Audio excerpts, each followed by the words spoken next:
Good evening. मैं doctor Banerjee बोल रहा हूँ जबलपुर से, from ideal fertility IVF and genetic centre private limited से। और ये हमारा साप्ताहिक प्रोग्राम होता है जो हम यूट्यूब कमेंट सेक्शंस के क्वेश्चंस को लेके हम उसके आंसर्स देते हैं।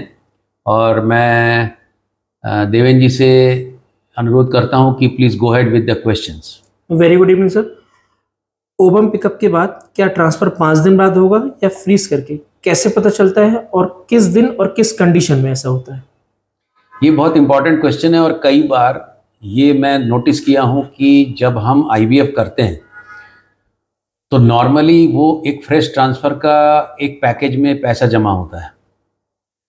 जिस दिन ओवेरियन हमको मैचुरेशन का इंजेक्शन लगाना होता है उस दिन मैं सडनली बोलता हूँ कि आपको फ्रीज ऑल में जाना पड़ेगा, तो उसमें थोड़ा खर्च में बढ़ोतरी होती है।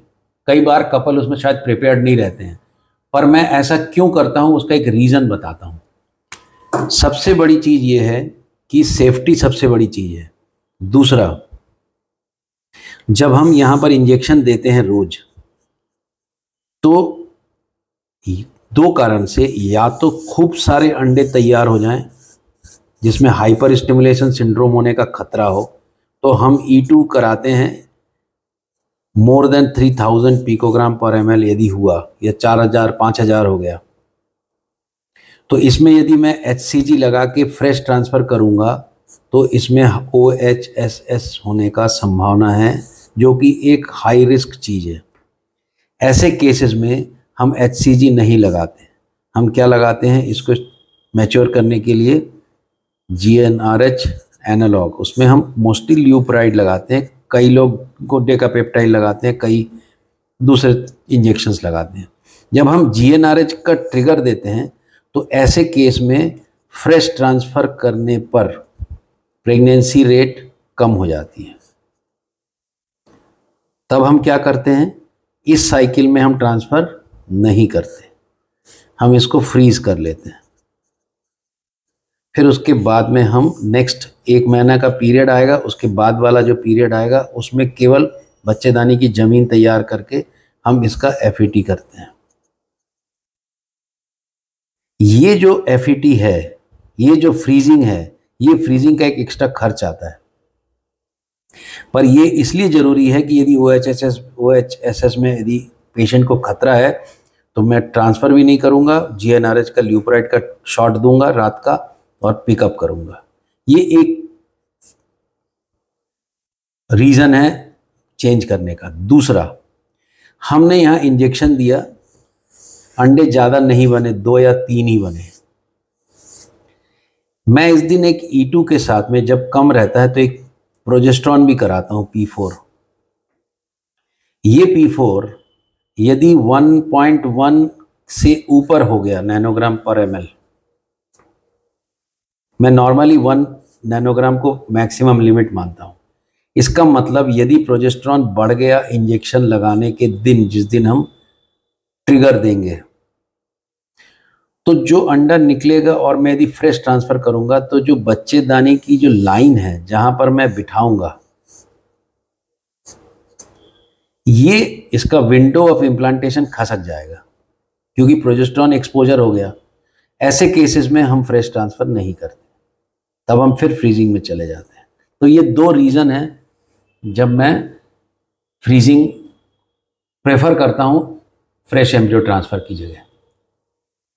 3 बार मिसकैरेज हो चुका है और तीनों बार हार्टबीट नहीं आई, इसका क्या कारण हो सकता है?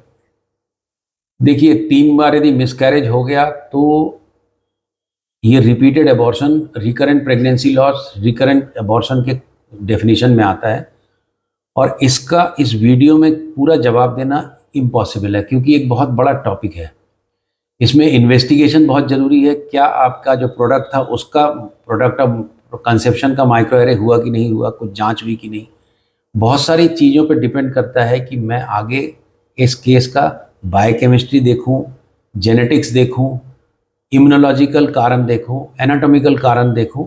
तो ये एक अलग चैप्टर है। I will come to this topic sometimes, कभी आए ज़रूरत पड़ेगी तो।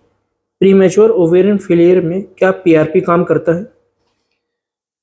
प्रीमेच्योर ओवेरियन फेलियर में यदि पीरियड डिस्टर्ब हो गए और पीरियड आ ही नहीं रहा है तो उसमें पीआरपी करने का कोई बहुत औचित्य नहीं है। बट यदि इरेगुलर पीरियड हो रहे हैं और ओवेरियन फेलियर हो रहा है, AMH बहुत कम हो गया, 0.01 0.02 हो गया, तो हम एक अल्ट्रासाउंड करके देखते हैं कि कुछ एंट्रल फॉलिकल हैं कि नहीं।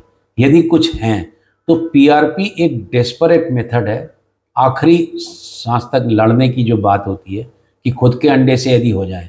अदरवाइज पीआरपी एक एड ऑन प्रोसीजर है, कोई ऐसा उससे चमत्कार नहीं हो जाएगा, मिरेकल नहीं हो जाएगा कि आपके अंडे बनने लगेंगे। बट पीआरपी इंजेक्शन से चूंकि हम ओवरी को छेड़ते हैं और कुछ ग्रोथ फैक्टर जाता है, तो हो सकता है कि 1 या 2 अंडे नेक्स्ट साइकिल में हमको मिल सके।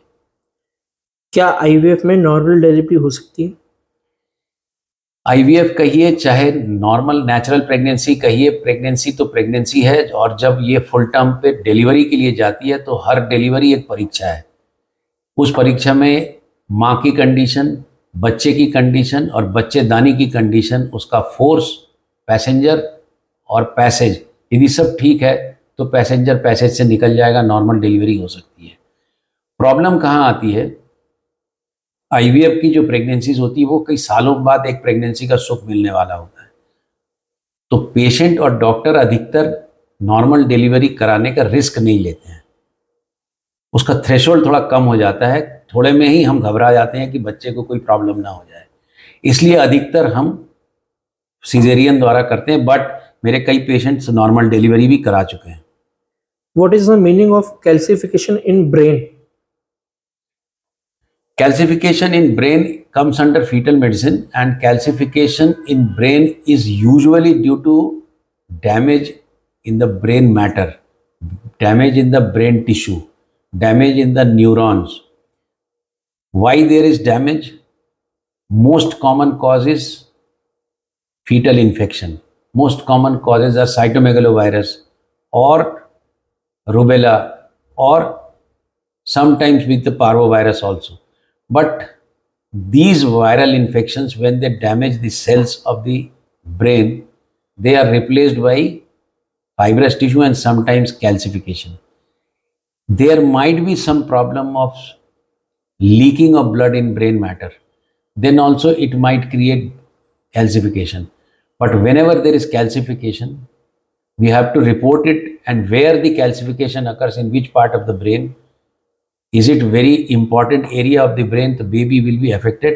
These are the things you should ask with your fetal medicine expert, because when we do our ultrasound, I see the brain as a neurosonogram to look after all these things and give the prognosis or give the future of the pregnancy. Thank you very much सबको जुड़ने और सुनने के लिए। यदि फिर से again I am requesting, आप मेरे चैनल को देखते हैं, सराहते हैं, हम क्वेश्चन देते हैं, हमको अच्छा लगता है, हमारे चैनल को सब्सक्राइब भी जरूर करिए। सुनने और जुड़ने के लिए बहुत बहुत धन्यवाद।